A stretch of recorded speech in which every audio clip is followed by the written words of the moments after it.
Amis de langue française, je vous salue dans le bon nom de Jésus-Christ.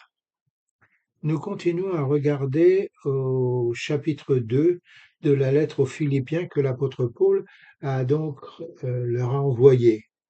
Et voici ce qu'il dit.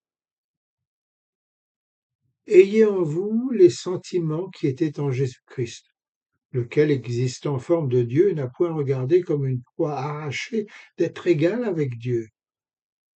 Mais il s'est dépouillé lui-même en prenant une forme de serviteur, en devenant semblable aux hommes.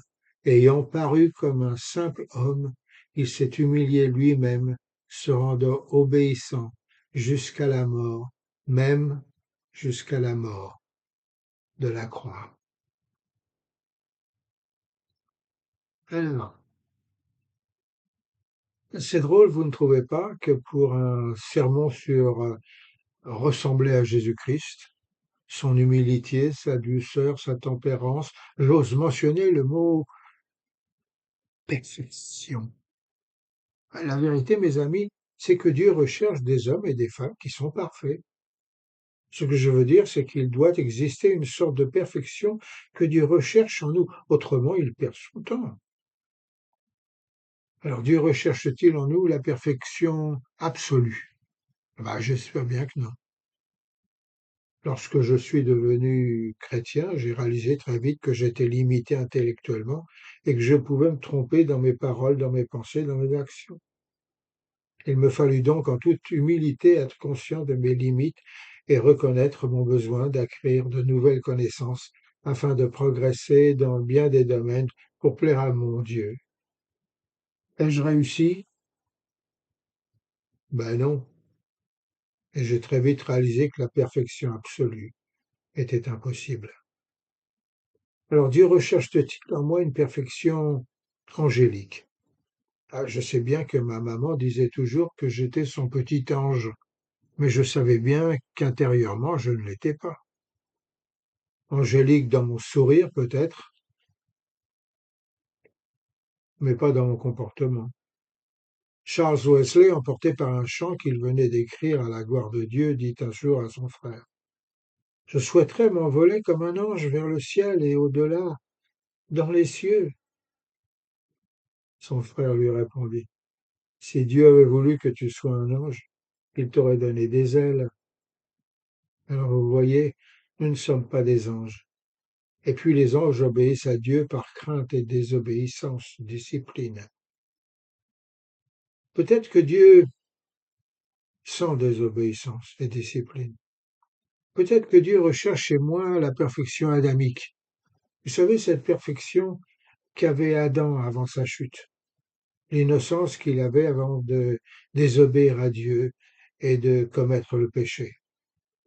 Mais cela n'était pas possible puisque nous avons la connaissance du péché et la liberté de choisir entre le bien et le mal. Alors vous voyez, perfection absolue, perfection angélique, perfection adamique, toutes ces perfections sont simplement impossibles à atteindre. Oui, mais alors, pourquoi Jésus, dans la Bible, insiste-t-il à me demander d'être saint comme mon Père céleste est saint? Pourquoi l'apôtre Paul, prédicateur avisé, enseigne-t-il à ses disciples d'être des hommes parfaits en Christ? Ou comme l'apôtre Pierre, chef de l'Église chrétienne, à être parfait comme notre Père céleste est parfait? Et puis pourquoi l'apôtre Jacques, évangéliste sensible, propose-t-il et encourage-t-il ses lecteurs à être parfaits, ne manquant de rien?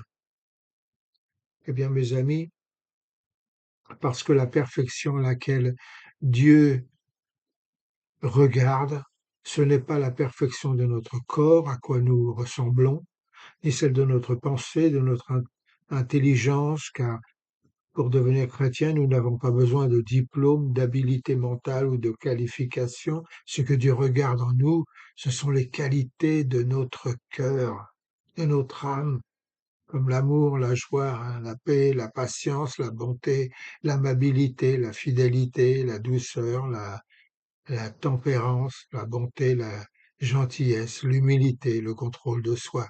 Genèse chapitre 5, versets 22 à 25.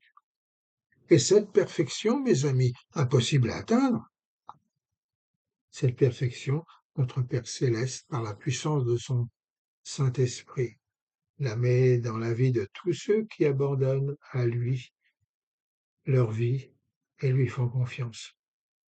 Et pour savoir exactement quelle sorte de perfection Dieu veut nous donner, à quoi elle ressemble, nous avons un parfait exemple dans la personne de Jésus-Christ. Nous lisons dans la Bible que Dieu s'est manifesté en Jésus-Christ et que Jésus-Christ dit à ses disciples, qui voit le Père, qui voit le Fils, pardon, voit le Père. Alors vous et moi pouvons voir en la personne de Jésus-Christ quelle sorte de perfection nous pouvons atteindre pour plaire à Dieu. Christ est notre exemple, notre force de vie. Voilà pourquoi nous chantons à l'armée du salut et bien d'autres églises, j'espère, de ressembler Jésus, c'est mon espoir suprême. Je crois que nous pouvons recevoir cette pureté du cœur, cette paix, cette patience, cette douceur qui anime Jésus en le regardant, l'écoutant, en lui obéissant et en recevant de notre Père céleste la puissance indispensable du Saint-Esprit afin d'être semblable à Christ.